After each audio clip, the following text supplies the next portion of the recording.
Socrates സോഫ്രോനിക്കസ് എന്ന ശില്പിയുടെയും വയറ്റാട്ടിയായ ഫൈനറട്ടയുടെയും മകനായിരുന്നു Socrates. സാന്തിയോപ്പ ആയിരുന്നു ഭാര്യ. മക്കൾ 2 അല്ല 3 അഭിപ്രായങ്ങളുണ്ട്.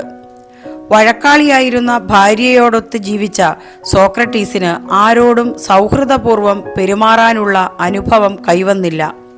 സോക്രട്ടീസ് സിംപോസിയങ്ങളിൽ പങ്കെടുക്കുകയും പ്രഭാഷണങ്ങളിലും മദ്യപാന സദസ്സുകളിലും പതിവുകാരനാവുകയും ചെയ്തിരുന്നു. നല്ല മദ്യപാനിയായിരുന്നു സോക്രട്ടീസ്. എങ്കിലും മദ്യത്തിന് അദ്ദേഹത്തെ ഒരിക്കലും കീഴ്പ്പെടുത്താനായില്ല. ചെറുപ്പത്തിൽ അദ്ദേഹം അസാമാന്യ ധീരത പ്രകടിപ്പിച്ചിരുന്നു. മരണത്തിന്റെ കാര്യത്തിൽ പോലും ഇത് തുടർന്നു. സോക്രട്ടീസ് ഒന്നും എഴുതുകയോ രേഖയാക്കി വയ്ക്കുകയോ ചെയ്തിട്ടില്ല. പ്ലേറ്റോ, സൈനോഫൺ, അരിസ്റ്റോട്ടിൽ എന്നിവരുടെ രചനകളിൽ നിന്നാണ് സോക്രട്ടീസിന്റെ തത്വചിന്തകളെയും സിദ്ധാന്തങ്ങളെയും കുറിച്ചുള്ള വിവരങ്ങൾ ലോകത്തിന് ലഭിക്കുന്നത്. എന്തായിരുന്നു അദ്ദേഹത്തിന്റെ ജീവനോപാധി എന്ന കാര്യം വളരെ വ്യക്തമല്ലെങ്കിലും അധ്യാപനമായിരുന്നു എന്നാണ് നിഗമനം. കുട്ടികളെ പഠിപ്പിക്കുന്നതിന് പണം വാങ്ങിച്ചിരുന്നുവെന്നും ഇല്ല എന്നും 2 അഭിപ്രായങ്ങളുണ്ട്. ശില്പിയായിരുന്ന പിതാവിന്റെ ചില ശില്പവേലകളും അദ്ദേഹം ചെയ്തിരുന്നു. ഷിറോഫോൺ എന്ന സുഹൃത്തിന്റെ സഹായത്തോടെ ശാസ്ത്ര ഇൻസ്റ്റിറ്റ്യൂട്ട് നടത്തിയിരുന്നു എന്നാണ് അരിസ്റ്റോഫാനസ് പറയുന്നത്. ശാസ്ത്ര ഗവേഷണത്തിൽ അദ്ദേഹം മുഴുകിയിരുന്നതായി പ്ലേറ്റോയും പറയുന്നുണ്ട്.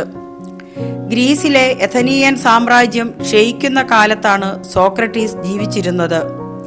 പെലോപ്പൊന്നീസ്യൻ യുദ്ധത്തിൽ സ്പാർട്ടയും സഖ്യകക്ഷികളുമാണ് ഏഥൻസിനെ തോൽപ്പിച്ചത്.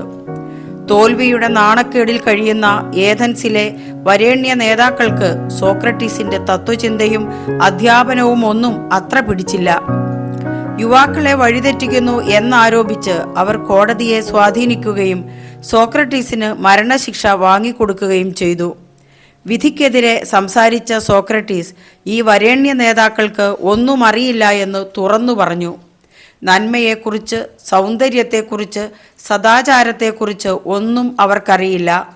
തനിക്കും ഒന്നും അറിയില്ലായിരുന്നു.